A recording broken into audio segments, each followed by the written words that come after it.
No Programação Parlamentar que está começando agora, o entrevistado de hoje é o deputado Carlos Antônio, do Partido Solidariedade. Olá, deputado. Olá, é um prazer poder estar aqui, Fernanda.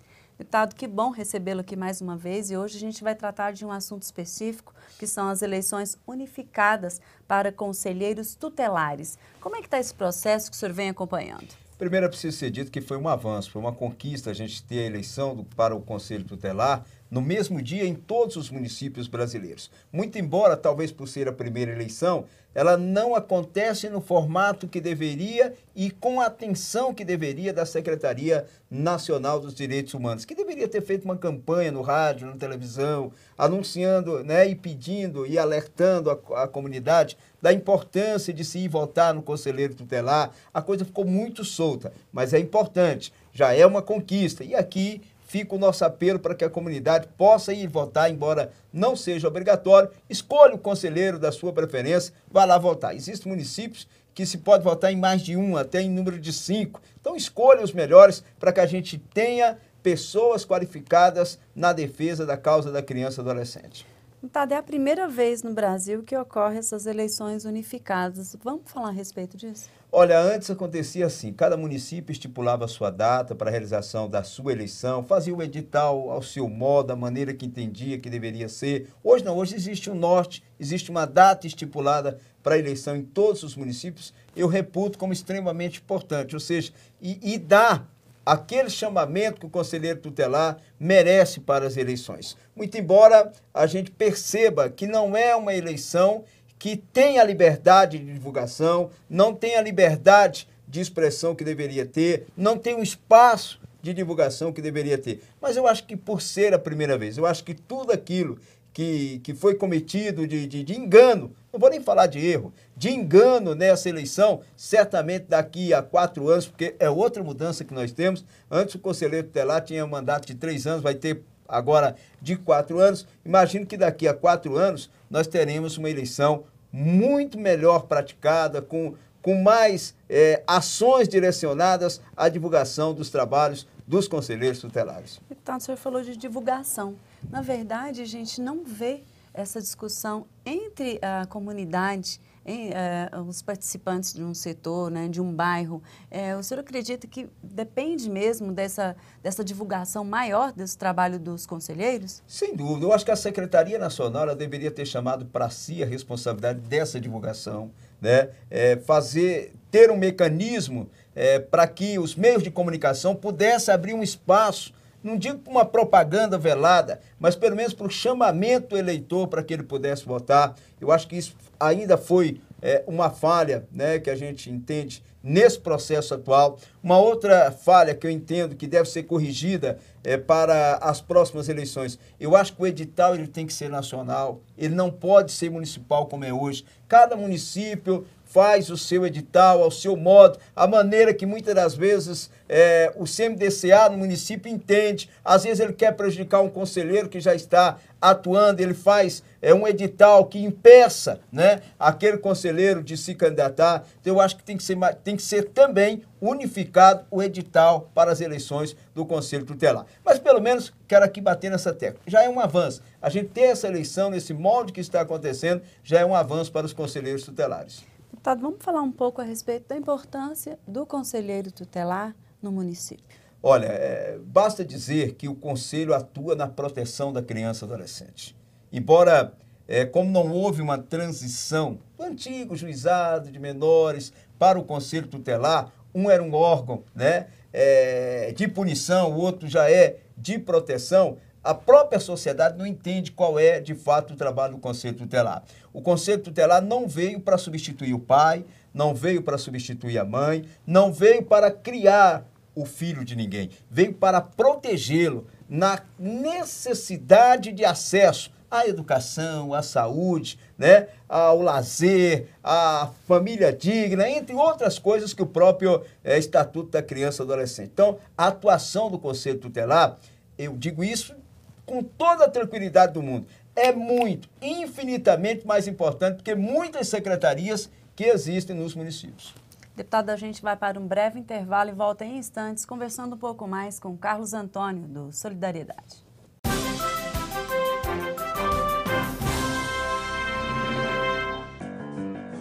Você fica constrangido quando encontra uma pessoa com deficiência? Então, está na hora de mudar. Deficiência não é doença e essas dicas são para você. Pessoas com deficiência intelectual levam mais tempo para aprender. Mas isso não significa que sejam incapazes. Elas podem e devem estudar e trabalhar. Existem mais de 200 tipos de deficiência intelectual. A síndrome de Down é uma das mais conhecidas. Não seja superprotetor. Se a pessoa com deficiência for uma criança, trate-a como criança. Se for adulto, trate como adulto. Ao pedir alguma coisa, se ela não conseguir fazer, mostre um modelo e certifique-se de que foi compreendido. E o mais importante, respeite o ritmo dela. Cidadania é saber conviver com as diferenças.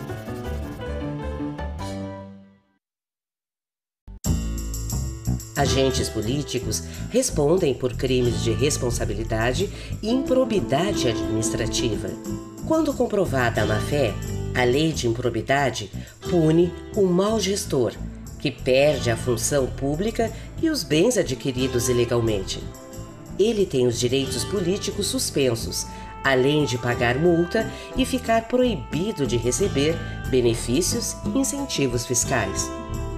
As penalidades são aplicadas de acordo com a natureza, gravidade e consequências do ato. É o STJ no combate à corrupção e à impunidade. Superior Tribunal de Justiça, o Tribunal da Cidadania.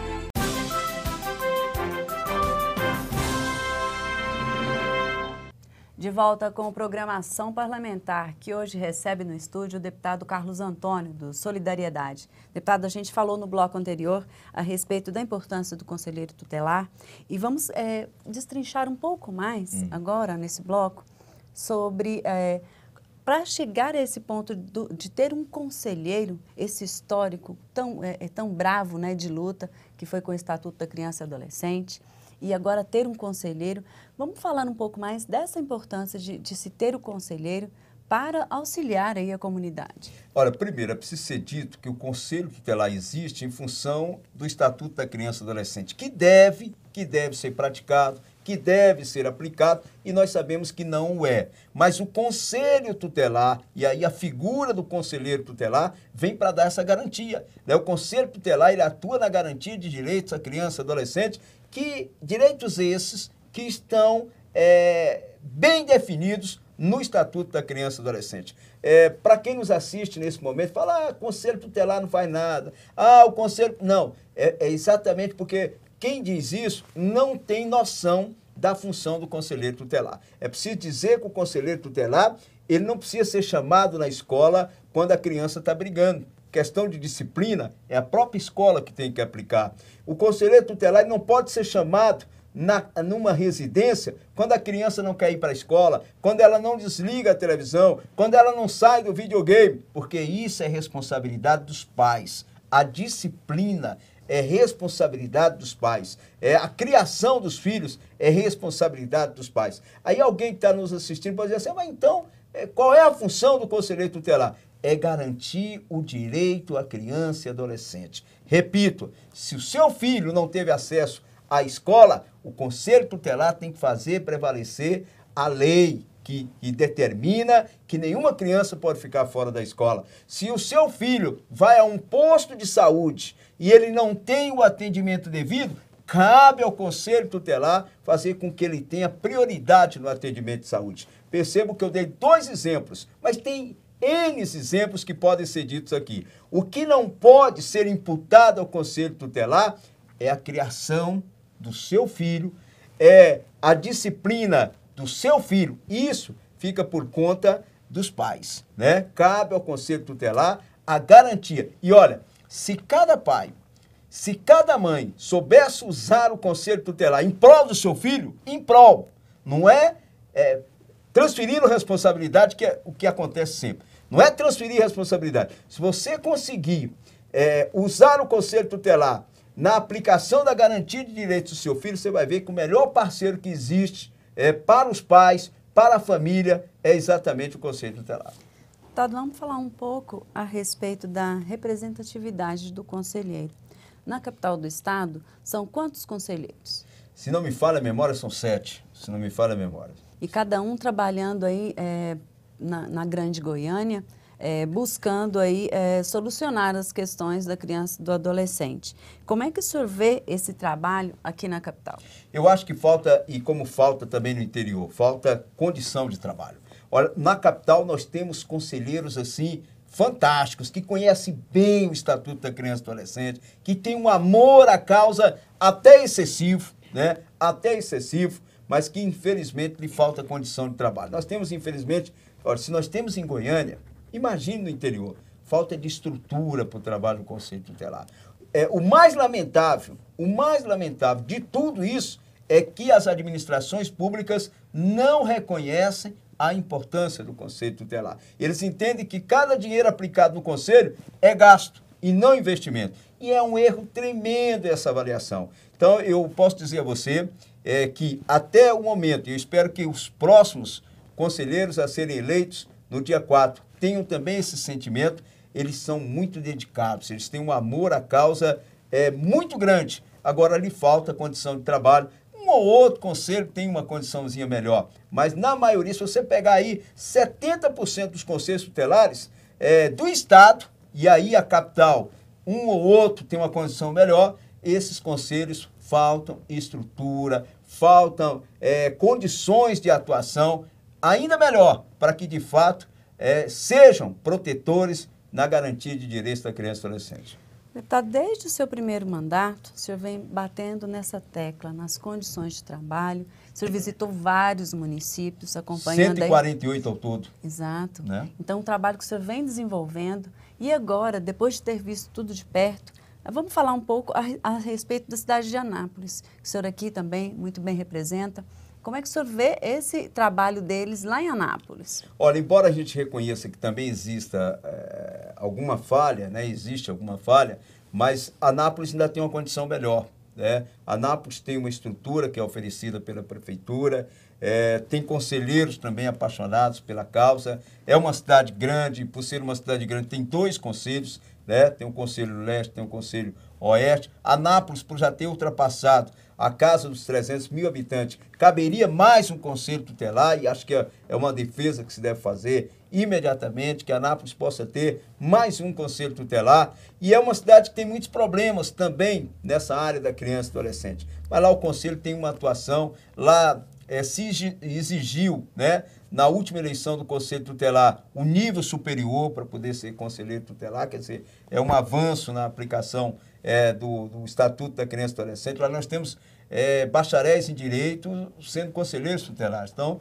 existe um nível de qualidade do atendimento dos conselheiros tutelares de Anápolis. Muito embora, exemplo, nós temos em Anápolis ainda uma falha que pode ser corrigida, nós temos 2 conselhos atuando no mesmo local. Eu acho que deveria ter cada conselho na sua região de atuação. Mas espero que isso em breve possa ser corrigido. Em Anápolis são quantos conselheiros? São 2 conselhos, né? Nós temos 10 conselheiros ao todo, cada conselho tutelar tem a quantidade de 5 conselhos, mais 5 suplentes, né? Mas são 5 titulares. Anápolis já cabe um terceiro, e eu repito, disse há pouco. Por uma questão populacional? A cada 100 mil habitantes, comporta, né, suporta um conselho tutelar. Então, Anápolis já poderia ter o seu terceiro conselho tranquilamente, e acho que é uma luta que em breve será conquistada. Para esclarecer um pouquinho a respeito da votação, deputado, como é que é feita essa votação? Primeiro, né, vamos esclarecer que é uma eleição normal, muito embora não tenha, né, a sustentação que deveria ter do TRE, não teve o acompanhamento de perto da Secretaria Nacional de Direitos Humanos que deveria ter, mas é uma eleição normal. Você vai a um local de votação e aí você pode saber tranquilamente os locais de votação através do CMDCA, que é o Conselho Municipal de Direitos da Criança e do Adolescente. Dependendo do edital, e cada município tem o seu, né, que foi uma crítica que eu fiz há pouco, pode-se votar até em 5 conselheiros, né? Não se pode formar chapa, mas pode votar até em 5 conselheiros. Então, é uma eleição normal. Você sai de casa com o título, né? Um documento de identificação com foto e vai votar naturalmente. Nós não teremos urnas, né, na votação na maioria dos municípios, mas ela vai existir como se fosse uma eleição normal. De uma forma geral, deputado, agora já finalizando aqui o nosso programa, vamos passar para o nosso telespectador, nesse processo todo, quem ganha, que é a comunidade. Sem dúvida. Se você escolher os melhores conselheiros, assim como na política, se você escolher os melhores para ocuparem, seja a cadeira de prefeito, de governador, de senador, de deputado federal, de deputado estadual, quem ganha é a comunidade. Isso não foge ao padrão também na escolha dos conselheiros tutelares. Certamente você conhece alguém que é apaixonado pela causa da criança e adolescente. Vai lá, vote, você contribui. Porque se você não for lá votar naquele que você entende que é o melhor, certamente alguém sem a qualificação necessária vai ocupar a cadeira e talvez não tenha o rendimento esperado pela sociedade. Bem, eu gostaria aqui de agradecer a sua participação hoje no Programação Parlamentar, explicando um pouco a respeito dessa eleição específica para o Conselho Tutelar. Eu é que agradeço e quero aqui conclamar a população que nos assiste, vá lá no domingo, vá lá votar, escolha um candidato. Ah, mas eu não conheço nenhum candidato. Ligue para alguém que conhece, né? Saia de casa no domingo, cumpra esse dever cívico, embora não seja uma obrigação. Lembrando que o voto não é obrigatório, mas você vai dar uma contribuição imensa à sua comunidade, à sua região, à sua cidade, escolhendo os melhores conselheiros tutelares. A equipe da TV Assembleia agradece aqui hoje a participação do deputado Carlos Antônio, do Partido Solidariedade. Muitíssimo obrigada, deputado. Eu é que agradeço. Um abraço a todos que nos assistem. E assim a gente finaliza o programa. Até o próximo.